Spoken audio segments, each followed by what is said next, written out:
inevitable. Do not tempt the young people of Kenya too much. They have given you a break to reassess your priorities and get things right. They are shocked that you can't get anything right. And lastly, I want to say that should you fail to deliver to Kenyans, there's only one person that I know that will be easily defeated in 2027. Defeating you, Mr. Ruto, in 2027 will be easier than reciting vowels. Any living thing that is capable of locomoting or moving from one place to the other will defeat you in 2027. Even if you take a goat and dress the goat and put it on the ballot, will defeat you in 2027. What the sky says, but will ensure that the sky delivers that which they promised to the ground. And the esteemed members of parliament are representing different regions. Some of us are not present today because we are on recess, but we are over 20 members of parliament who have dedicated their lives.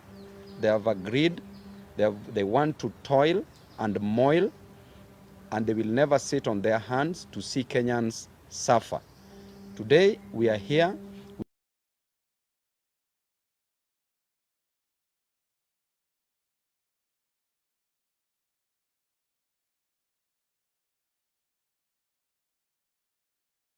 Across the country, representing the interest of the aged also across the country.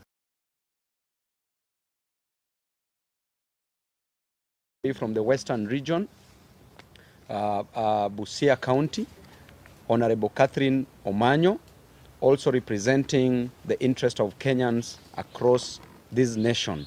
We're also here with Honorable Amo from Starehe, Amos Mwago. Amo ndio best, ukienda huko Starehe hivyo ndio anaitwa, representing constituents from Nairobi County, representing Kenyans from within the nation. And we have a presser. Each member of parliament here will be given an opportunity to speak about issues, the state of the nation, matters affecting Kenyans, the issues of concern. We have a presser that I will read. Then after that, we'll give an opportunity to every member to say a word. Now we have apologies from some members of parliament.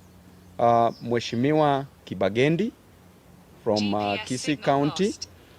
We have an apology from Mheshimiwa CNN Charles Nguna, representing the Eastern region. We have an apology from Wanami, all the way from Bumula, Bungoma County. We have an apology from Mheshimiwa Umi. We have an apology from Mheshimiwa Mwenje, Nairobi County. We have an apology from Mheshimiwa Caleb Amisi. We have an apology from Mheshimiwa Kibagendi. We have an apology from Mheshimiwa Basil and other Waheshimiwas, from Mheshimiwa Ledama Olekina, and we also have an apology from Senator Eddie Okech.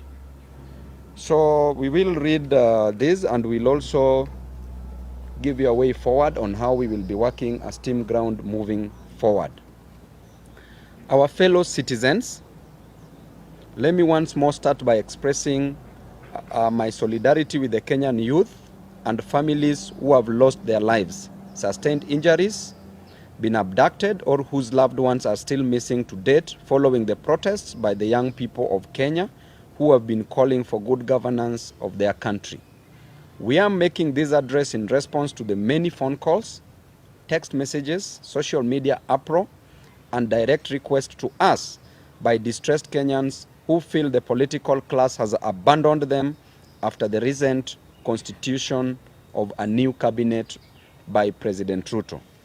Number one, after suffering for many years because of bad politics, poor governance, corruption, and incompetence in the management of the affairs of their country, the Gen Zs and millennials of Kenya came out in large numbers to exercise their Article 37 rights to assemble, demonstrate, picket, and petition their leaders.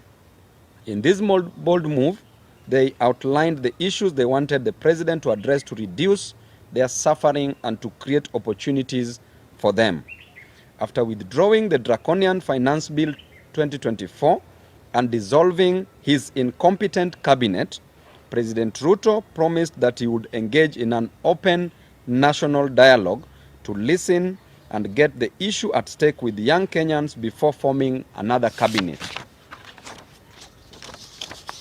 But in a show of contempt to the young people, we saw the president announce and put in place a new cabinet without any consultation with the Gen Zs and millennials of this country.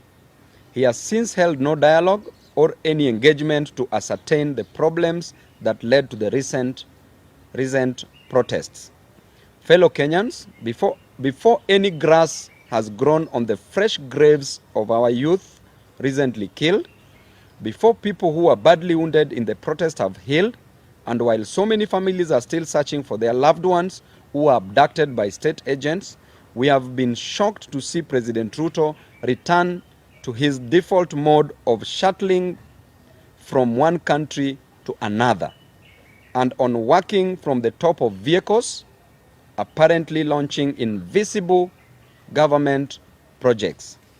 Ladies and gentlemen, we want to send a message to President Ruto in very simple but clear terms, as the Gen Zs and millennials of Kenya have sent us to tell him that the young people of Kenya feel you are showing them contempt by ignoring all their issues and reverting to business as usual mode, while they are hurting from the burdens imposed on them by the failures of your bad policies. The young people are not happy with the fact that you have refused to offer compensation for the families whose loved ones were shot and killed by the police on the instructions of your agents. The young people are unhappy that you have refused to pay for the medical expenses of the people who were wounded by the police. The Gen Zs and millennials of Kenya are unhappy because you have refused to free the youth who were abducted by the police. And you have refused to drop the trumped-up charges against the peaceful demonstrators who went to the streets to ask for good governance of their country. The young people are shocked that you have refused to drop the new funding model of college and university education, which is forcing them to drop out of college. The young people are asking you to show them the practical steps you are taking to create jobs in Kenya to pull them out of this high unemployment. Mr. President, the young people are asking you to take immediate action to lower the high cost of living that is driving them crazy. The young people of Kenya are asking that you show them the reforms you are proposing to address corruption and looting of government resources by people who are under your direct supervision. They are asking that you show them the reforms you are undertaking to improve the competence and quality of your bureaucracy to enable the government to be responsive in service delivery and development.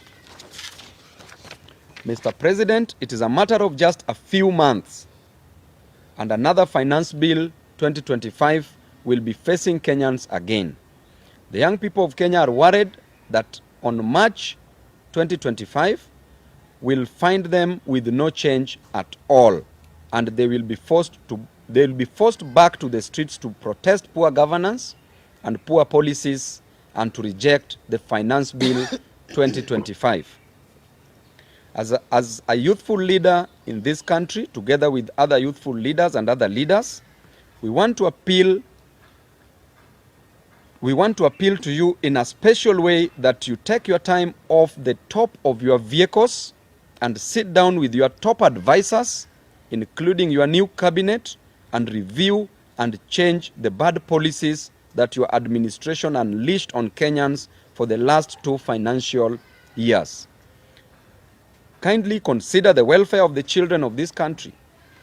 Please engage the youth in this country and show them that you care for them.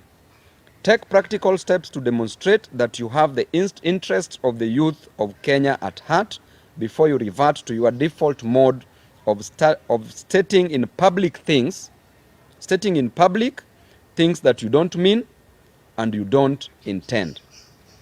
Mr. President, walk the talk. Swing, don't sing. As a Christian, we say you do not do what you say in order to restore the vital trust that should exist between the people and their government. We want to remind you of the words of J.F. Kennedy, that those who make peaceful revolutions impossible make violent revolutions inevitable. Do not tempt the young people of Kenya too much. They have given you a break to reassess your priorities and get things right. They are shocked that you can't get anything right. And lastly, I want to say that should you fail to deliver to Kenyans, there's only one person that I know that will be easily defeated in 2027. Defeating you, Mr. Ruto, in 2027 will be easier than reciting vowels. Any living thing that is capable of locomoting or moving from one place to the other will defeat you in 2027.